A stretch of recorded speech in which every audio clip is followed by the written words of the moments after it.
High high অবস্থা কই গিয়ে এই শালা। আমজনতা দলের সদস্য সচিব তারেক রহমান ত্রয়োদশ জাতীয় সংসদ নির্বাচনে ঢাকা 12 আসন থেকে নির্বাচন করছেন এই প্রার্থী। সম্প্রতি নেতিবাচক নানা কারণে আলোচনা এসেছেন তিনি। এরই মাঝে নির্বাচনী প্রচারে কখনো সাধারণ মানুষের হাসির খোরাক হচ্ছেন, কখনো আবার ভোটারদের রোষানলে পড়ছেন তারেক রহমান।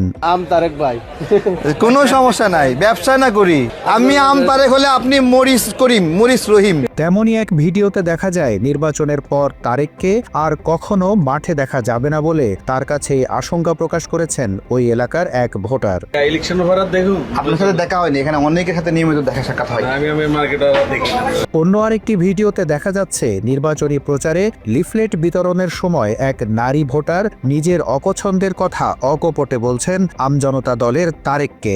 লিফলেট নিয়ে যান, আমার ভালো লাগে না। আপনাকে ধন্যবাদ। আমি মুক্তিযুদ্ধের পক্ষে।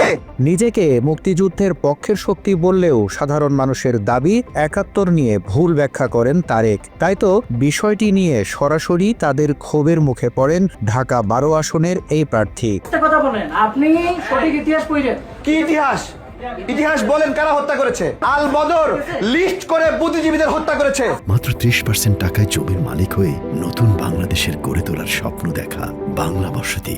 এক সময়ে জামাতের শীর্ষ নেতা গোলাম আজমকে রাজাকার বলায় তারেকের সাথে বাগবিতণ্ডায় জড়ায় এই তরুণ। তার দাবি, হাসিনার আজ্ঞাবহ আদালতের বিচারকে সমর্থন করে একজন দেশপ্রেমিককে উদ্দেশ্য প্রণোদিতভাবে রাজাকার বলে প্রচার করছেন তারেক। গোলাম আজম রাজাকার না? গোলাম আজম রাজাকার?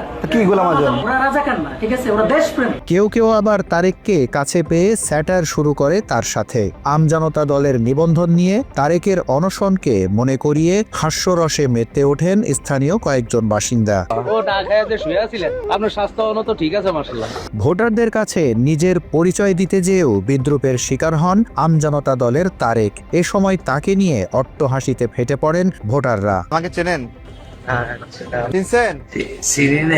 তারেক আমজনতা দল লিখে সার্চ দিলে আসবে। সামাজিক যোগাযোগ মাধ্যমে ছড়িয়ে পড়া আরেকটি ভিডিওতে তারেককে হকার বানিয়ে পোস্ট দিয়েছেন ফেসবুক ব্যবহারকারীরা।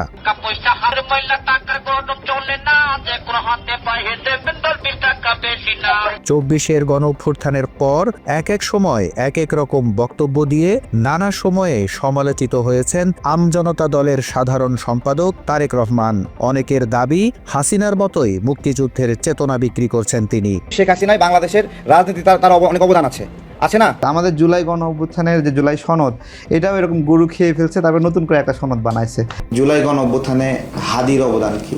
বাংলাদেশের সংকটে হাদিকে এদেশের মানুষ পায়নি। বাংলাদেশ যখন কাঁদছিল, বিপদে পড়েছিল, তখন হাদিরা সিনা টান টান করে দাঁড়ায়নি।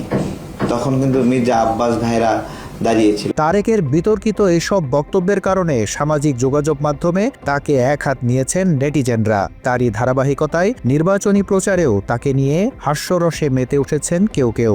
অনেকের মতে জামাত বিএনপির হাড্ডাহাড্ডি লড়াইয়ের এই কঠিন পরিস্থিতিতে তারেকের মতো প্রার্থীরা তাদের মানসিকভাবে চাঙ্গা করেছে বিনোদন দিয়ে। আসসালামু আলাইকুম, ভালো আছেন? আমি তারেক, আমার মার্কা প্রজাপতি। Desk report, Bangla addition.